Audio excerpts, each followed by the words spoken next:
Brothers on the Wheels, bago tayo magsimula, huwag niyo muna kalimutan mag-subscribe at i-click ang kalembang. At i-like niyo na rin ang ating page sa Facebook para ma-update kayo sa balitang motorsiklo.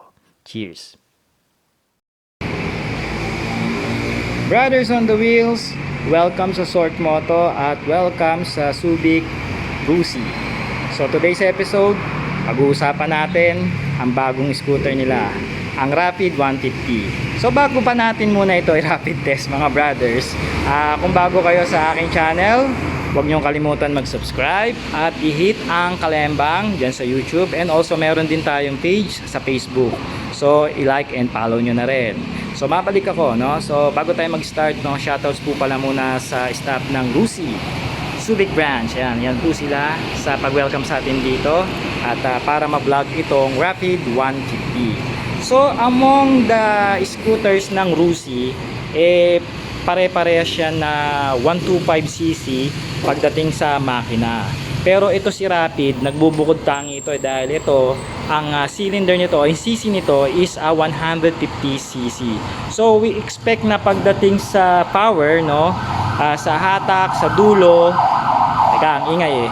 So again, we expect pagdating sa hatak, sa dulo, sa top speed, mas lamang itong Rapid 150 dahil kasi mas mataas siya ng cc sa mga 125cc na scooter ng Rusi. So yung mga 125, yan yung mga typical na makikita natin. Ayan o. So yan yung Gala, Venus, Passion, Gala Sporty, Royal. So you name it mga brothers, yun yung mga 125cc. Pero lahat ito is a GY6 engine. So sa mga walang idea sa GY6, so si GY6 engine is a Honda engine, no? So dun kinopya ng mga Chinese maker sa China pagdating sa scooter yung makina, no? So makina po ng Honda yan. So pag ang maganda naman noon, porket maganda naman doon kahit copy siya, wala kang problema sa mga after parts na pyesa kasi it's a GY6 engine. So marami dito sa atin sa mga local shop na maa-avail. Saka syempre sa Rusi makaka-avail ka rin naman, wala namang problema yon. So mga brothers, ang first impression ko dito, hindi natin ito matatago pagdating sa harap, medyo hawig talaga siya ng Aerox ng Yamaha. Well, ganoon naman pagka si Rusi naman naglalabas naman ng motor, hindi maiwasan may mga konting kopya sa mga branded na scooters, no? And syempre hindi rin nyo naman masisisi si Rusi kasi kumukuha lang din sila sa China. So kung ano yung mga designs, mga layouts pagdating do sa mga China maker, walang magagawa si Rusi doon kasi wala naman silang sariling design kinukuha lang nila yung motor doon, naka-knockdown. Ibig sabihin ng knockdown mga brothers, naka-backlash yan.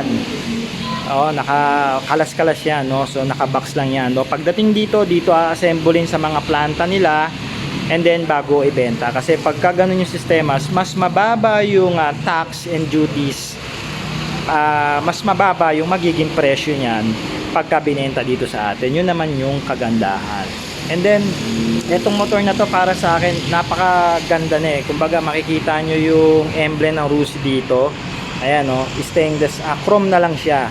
Hindi kagaya dati na tad ng maraming sticker. Tignan nyo yung ibang scooter ng Rusi mga brother. Ayan may mga sticker pa. Etong kay Rapid, makikita nyo lang yung logo ng Rusi sa gilid, which is napakaganda, nagustuhan ko. And then makikita nyo naman dito yung Rapid 150 dito sa baba ng upuan, which is typically gano'n naman yung mga ng scooter. So may sticker pa siya dito ng Rusi sa forks niya. Pwede mo naman tanggalin, wala namang problema. Kung med dilaw kasi medyo hindi nababagay do sa kulay niya, no, sa pagka dark niya, no. So this is matte black. So may available ang available na color dito at available units, meron silang dalawa. So yung isa is matte gray nandun sa harap, and then ito naman is a matte black. So napili ko tong matte black na mas kuwaan, no, mas kuwaan ng biro. So pero parehas ko silang kukuhaan. Huwag kayong mag-alala mga brothers. So tara, pag-usapan na natin kung ano yung mga features ng motor na ito. So mga brothers, alam niyo naman pag si Rusi naglabas ng motor, ang problema kasi wala silang mga official specs. So tayong mga customer, mga motovlogger nangangapa. Kagaya ko, isi-search ko pa ito sa mga Chinese website kung saan nila kinuha to. Pero I think this is a GY6 engine. So madali naman natin malaman kung ano yung exactly na output niya pagdating sa power at saka sa torque. Pero ito is a 150cc na GY6 engine. So ito ay CVT belt. And then also ito ay automatic. At saka ang pinakagustuhan ko dito sa mga scooter ng Rusi is meron siyang kickstart. Ayan mga brothers, di ba? Kasi karamihan ngayon ng mga scooter, lalo na yung mga latest, mga branded, wala nang kickstart. Pero dito, meron pa tayong kickstart. So maganda to, halimbawa kung masiraan ka ng baterya, maglobat ka, tatakbo ka pa rin. Ayan. So okay naman na, maganda yung pinaka case niya, crankcase ng gilid nitong pinaka makina.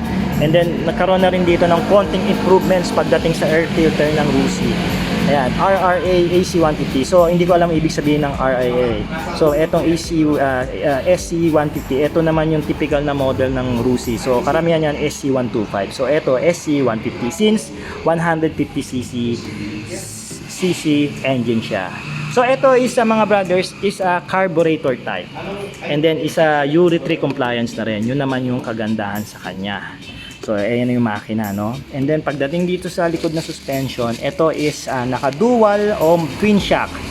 Ayan, which tingnan na nga natin.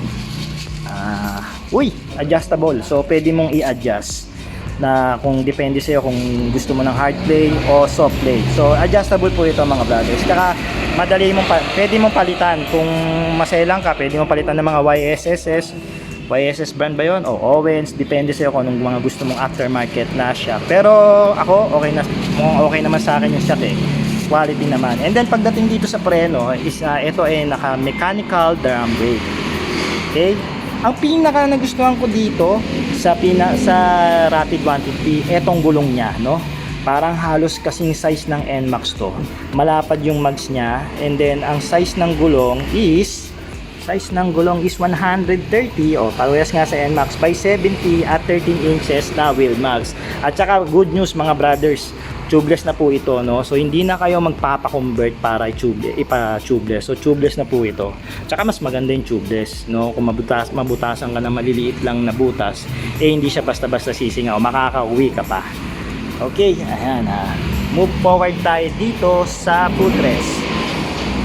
So sa footrest niya nakaumbok ito, no, mga brothers on the wheel. So hindi ka dito masyado makakapaglagay ng mga malalaking gamit. Pero may hook pa rin ito, no. So pwede mo pa rin siyang sabitan ng mga bit-bitin mo, groceries, dalahin, kung ano-ano man lang yan, pwede. Ayan, no. So pwede ka maglagay dito, pag ganyan, sa gitna, and then dito sa gilid. Yan. Move over naman tayo dito sa pinaka parang cockpit niya sa dashboard niya. So ito may basic lang naman na kailangan natin sa isang scooter. Meron siyang USB outlet para sa mga charging ng ating cellphones o mga gadgets. And then ito yung anti-theft lock niya o ignition system niya. Ayan po. Plus puntos to. And then dito tayo sa left side ng handlebar niya. Ito yung low. Ito yung high niya. Pagdating sa headlight, left and right. Ito yung horn, brake lever. Etong gauge panel niya mga brothers is analog pa. Wala tayong expectation dyan kasi analog siya. Pero basic lang naman. Makikita mo dito yung speed mo, yung fuel gauge mo, left and right, high beam. So yun lang, yung basic indicators lang. And then going naman dito sa right, ito yung throttle. As usual, ito pa rin yung handle grips na nilalagay ng Rusi pagdating sa mga scooter nila. Ito yung stop start. Hindi yan katulad sa start ng Yamaha mga brothers. Ito lang yung kill switch ng engine, no? And then ito yung headlight, electric start. So yan lang. And then meron siyang compartment dito na maliit. Siguro para sa mga pag nagcha-charge ka ng cellphone. Pero parang alangan to Parang pagka nalubak ka rito malalaglag yung cellphones mo. So mas maganda meron kang cellphone holder kung magcha-charge ka. Yan. Yun. So move over naman tayo dito sa pinakaharapan ng scooter. So ang flarings niya naman is, well, don't expect this na may konting, hindi siya ganun ka lutong, no? Meron siyang konting konting lambot. Ang maganda sa ganito mga brothers, lagi kong inuulit, once na ikaw nag-crash, nabangga o sumemplang, hindi mababasag ng magsha-shattered o hindi mababasag ng marami yung pairings mo, no? Para magka-crack lang siya. At good thing doon, madali mong pagawa o madali mong gawin. So yun yung maganda sa pairings nitong Rapid. So pagdating dito sa headlight, meron siyang bulb type, no? I think this is H4 o hindi ko sure kung H4 siya, pero bulb type pa siya. Ayan, so twin headlight po yan. And then kung maselang ka, lagi ko sinasabi, pwede mo palitan ng LED yan. So may mga LED headlight naman na aftermarket. Ito po yung daylight ba to? Oo, ito po yung daylight ilaw niya. Oh, ayan. Nakikita nyo po dito sa gilid, meron po siya. Ayan, nandito sa pinakataas. And by the way, this is a matte black color, ano? And then meron siya dito ang style na glossy. So dito, pagdating dito sa gitna, glossy na po siya, no? Which is naga-highlights sa pinaka-motor. Yan, pag makikita nyo po sa malayo. Ayan. Then move over tayo dito sa front tire ng motor. So ito po is naka 110 by 70 at 13 inches wheel max. Again, this is a tubeless type. Ang brand po ng gulong niya is a Cordial. So I'm using a Cordial in my Classic 250 for 4 years. Okay naman ako. So tuyo, basa, wala namang problema. Basta alalay lang sa patakbo. And then disc brake, yung harap niya. What else pa ba? And then dito sa turn signal lights, SLED na po ito. Oh, good thing may LED siya, no? Dito po nakalagay ang turn signal lights ng Rapid 150. Yan, ikot tayo mga brothers. So again, dito po yung kabila, ito yung right footrest po niya. So malaki po yung space, no? Pwede ka magpalit, pwede dito, pwede dito, pwede dito. And then ito po yung footrest ng back right. Yan. So wala po siyang wala naman po siyang special. Wala siyang tawag dito oil cooled o oil cooler. So ito po is air cooled, no? Hangin po yung nagpapalamig sa makina. And then may fan naman yan sa loob, ayun, no? Mostly naman mga scooter may ganyan para nakakatulong din yan sa paglamig ng makina. Since yung makina nito is nakatago, 'di ba? Kumpara dun sa mga mga pantra bikes. Ayan. Labas kasi yan nasa unahan. So yung scooter kasi nasa ilalim ng upuan. And then okay din tong carbon fiber style na muffler guard. Ayan, para hindi mapaso yung back ride nyo. Ganda, oh. Woo! Rapid 150. Pwede ka na magpa-rapid test. Ayan, dual shock again. Ayan po, makikita natin na yan. So ito po yung pinakalikuran bahagi ng Rapid.